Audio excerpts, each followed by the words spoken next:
Shalom, ndabaramukije cyane mbifuriza indwi nziza y'umugisha. Muzobone kuroranirwa muri byose. Umwami Yesu azobiyereke, azobaho umugisha. Ndabakunda cyane. Ndakunda ngende muhora mukurikirana ibiganiro zacu kandi mukabisangiza n'abandi. Abatagira subscribe muyikore niko kwiza. Yesu abahezagire. Uyu munsi rero dusoma ijambo ryanditse mu gitabo cya Yobu. Shaka kuvuga ibintu bibiri biri ku mutima wanje. 22 umurongo wa 21 haravuga ngo enda rero niwiyuzuze nayo. Haleluya. Ubone kuba amahoro uko niko uzobona amahirwe. Urifuza amahoro n'amahirwe muri buno buzima? Wifuza amahoro n'amahirwe muri buno buzima? Sekre nimwe no kwizuza n'umwami wawe, kubatashe ku mwami wawe. Harimo isezerano ry'amahoro n'amahirwe. Nimba hari ikintu isi ya none yifuza, imiryango yifuza, abavyeyi bifuza na amahoro. Turifuza amahoro. Urifuza amahoro? Urifuza kuba ufite amahoro mu mutima wawe? Iyuzuze na nyire mahoro uzuyatanga. Haleluya. Niba uzutanga amahoro.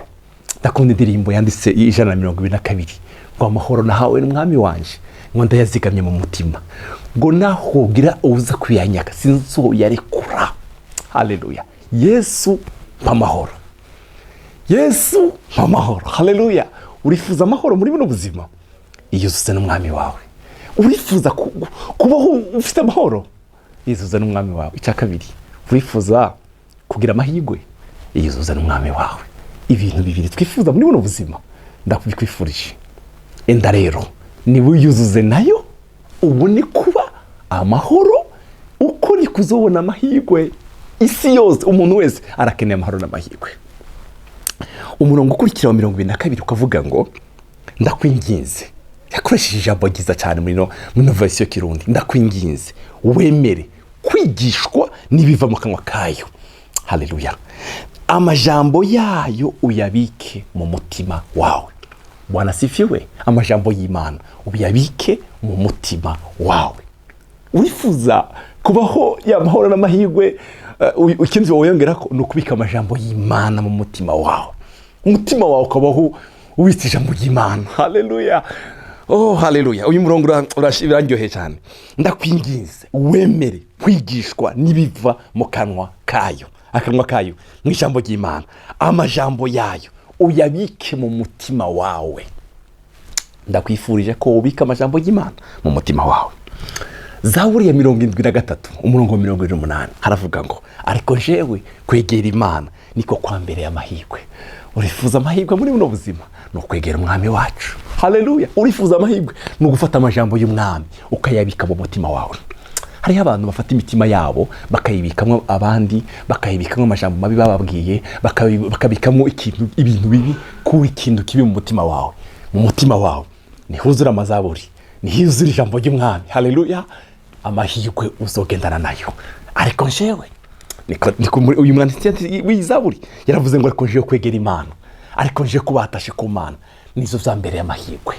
Urifuza kuba uri mu mahirwe? Urifuza gukorera mu mahirwe? Urifuza ko ibintu byose ukora ubona amahirwe y'Imana? Batashe ku mwami wawe. Ariko jewe kwegera Imana nizo zambereye amahirwe. Haleluya. Kwegera umwami wanje nizo zambereye amahirwe.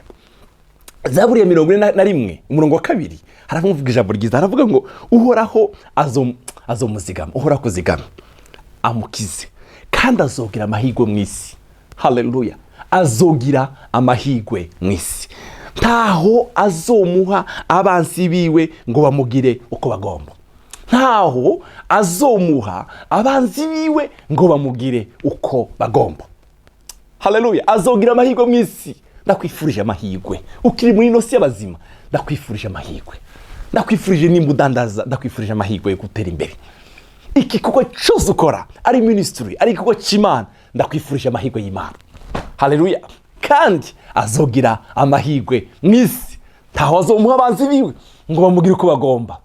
Inzira zabo zibe mu bunyerere n'umwishima. Inzira z'abanzi ubuzima bwawe b'igikorwa cyawe, inzira zabo zibe mu mwijima n'ubunyerere. Inzira zabo niko Dawudi yavuze ngo zizaba mu mwijima n'ubunyerere. Uhoraho agusanganize amahirwe. Yesu aguhezagire. Wiyuzuze n'umwami wawe. Ube yatashe n'umwami wawe. Ubatashe ku ijambo ryiwe, ubatashe mu masengesho, ubatashe mu rukundo mukunda. Haleluya. Uzagira amahoro, uzaba mu mahoro. Haleluya. Wemere kwigishwa wemere kubika ijambo ry'Imana mu mutima wawe, wemere umutima wawe uganzwe ube wuzuye ijambo ry'Imana. Haleluya. Umutima wawe wuzura indirimbo, umutima wawe wuzura amashimwe. Haleluya. Umutima wawe wuzura indirimbo z'ibihimbano by'umwuka wera. Sifa kwa Mungu. Haleluya. Uzorobona amahigwe n'amahoro. Dawudi yavuze ngo ariko njewe kwegera Imana niko kwa mbere y'amahigwe. Yadusezeraniye ibisezerano, yavuze ngo muzogira amahigwe mu isi, kuko iri mu isi uri umukandida w'amahigwe. We wangira ayandi majwi yose akubwira ibinyuranye n'ukuri kw'ijambo ry'Imana. Haleluya. Ndakunda verse ivuga ngo ukuri akwarari umuntu nijoro, ariko mu gitondo impundu zikavuga. Ntukigere utakaza ibyizigiro, ntukigere utakaza ibyizigiro byawe. Umwami Yesu aragukunda cyane. Ndakwifurije amahigwe n'amahoro mu buzima bwawe bwa minsi yose. Reka dusenge. Data, mu izina rya Yesu Kristo, uduheze umutima wo kwiyuzuza nawe. Muno buzima bwo kwiyuzuza nawe bugendane natwe. Haleluya. Wadusezeraniye amahoro n'amahigwe. Turifuza kubaho dufite amahoro, turifuza kugendana amahoro, turifuza kubaho dufite amahoro mwami. Turifuza, haleluya, turifuza kubaho mu mahigwe. Ndasengeye umuntu wese uri kuranumviriza ngo umuheze amahigwe. Igikorwa akora cya minsi yose umusanze w'amahigwe yawe Mana. Amahigwe y'Imana aganze ku buzima bwiwe. Urakoze mwami Yesu. Icubahiro n'amashimwe bugarukire mu izina rya Yesu Kristo umukunzi wacu. Amen. Yesu abahezagire.